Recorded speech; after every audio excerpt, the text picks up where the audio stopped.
a nation that, time and again, has punched above its weight and left would-be conquerors licking their wounds. You want to know which country in Europe you absolutely don't want to pick a fight with? Forget the headlines about Germany's spending or France's nukes.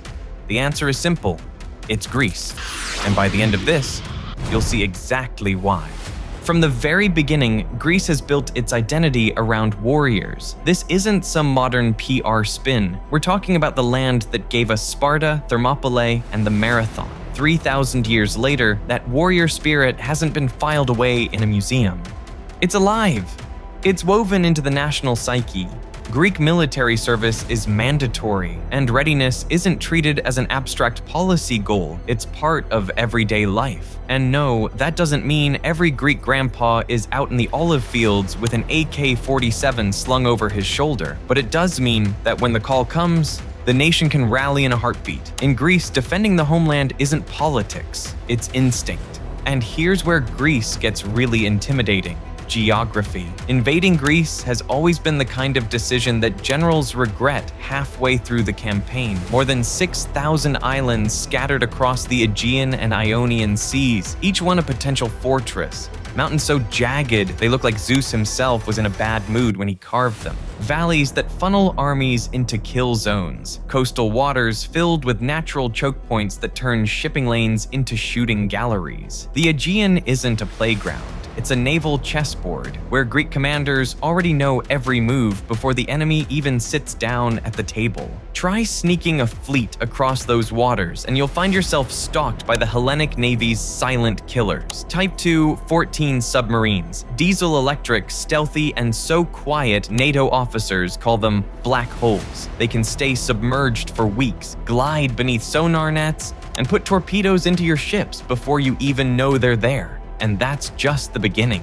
Because while geography makes Greece a fortress, hardware makes it deadly. On land, Leopard 2 tanks form the steel backbone of the Hellenic army. These aren't Cold War leftovers. They're some of the most advanced tanks in Europe, packing a 120mm smoothbore cannon that can shred through armor at long range.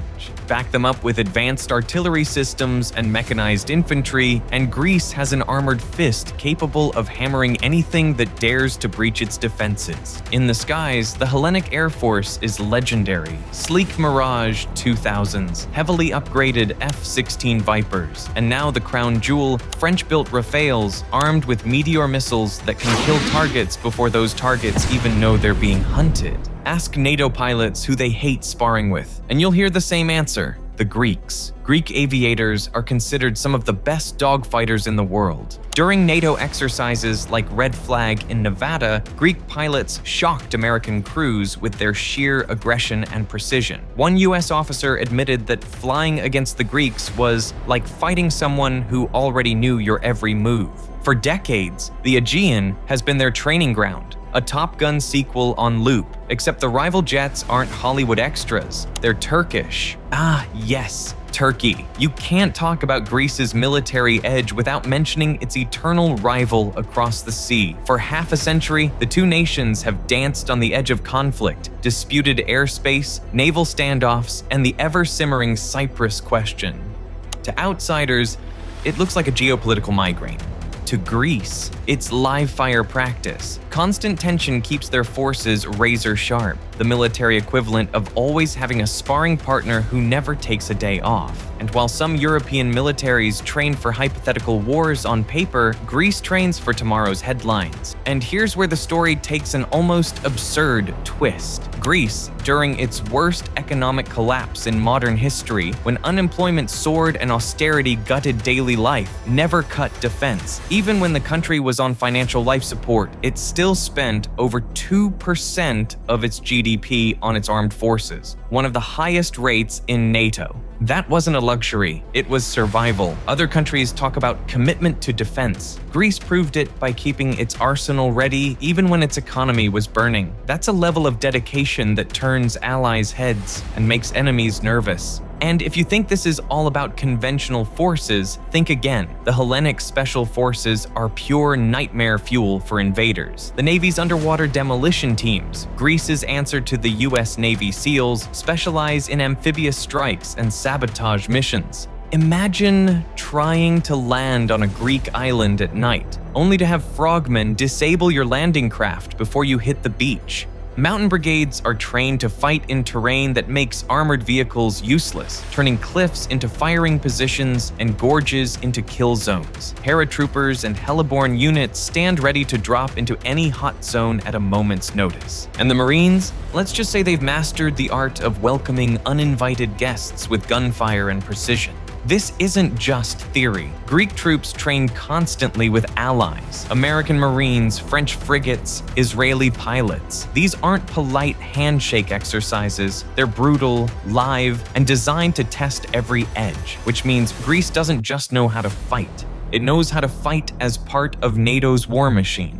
An enemy facing Greece wouldn't just be facing Greek troops, they'd be facing forces that know exactly how to sync with the world's most powerful military alliance. Strategically, Greece is priceless. Sitting at the crossroads of Europe, the Middle East, and North Africa, it's a keystone of NATO's southern flank. Greek air bases, ports, and naval choke points make it one of the most important real estate holdings in the entire alliance. If trouble explodes in the Eastern Mediterranean, it won't be Berlin or Paris that responds first.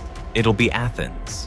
History backs this up. In World War II, when Mussolini's Italy invaded, Greece didn't just resist, it counterattacked, pushing the Italians back into Albania. That forced Hitler to intervene, delaying Operation Barbarossa, the invasion of the Soviet Union. That delay put the Wehrmacht on Moscow's doorstep just as the Russian winter set in, changing the course of the war. In other words, Greece didn't just defend itself, it altered history. That spirit is still alive today. So, when you stack it all up, the warrior legacy, the island geography, the silent submarines, the steel tanks, the elite commandos, the ferocious pilots, the sheer national willpower, you realize that calling Greece the most badass military in Europe isn't hyperbole, it's fact. Because what Greece proves is this: you don't need the biggest army or the deepest pockets to be feared. What you need is readiness, grit, and a culture that refuses to bend. So here's the final question. If Europe needed one army to stand at the gates, if the barbarians were at the doorstep, who would you trust to hold the line? The answer isn't in Paris, it isn't in Berlin, it's in Athens. Because Greece isn't just a country with a military. Greece is a military with a country, a nation forged in wars, tempered by hardship, and hardened by geography itself. For 3,000 years and counting, anyone foolish enough to test it has walked away humbled, beaten, or buried. From empires with endless resources to modern rivals with bigger arsenals, the lesson has always been the same. Greece doesn't just fight, Greece endures. And that's why you don't mess with Greece.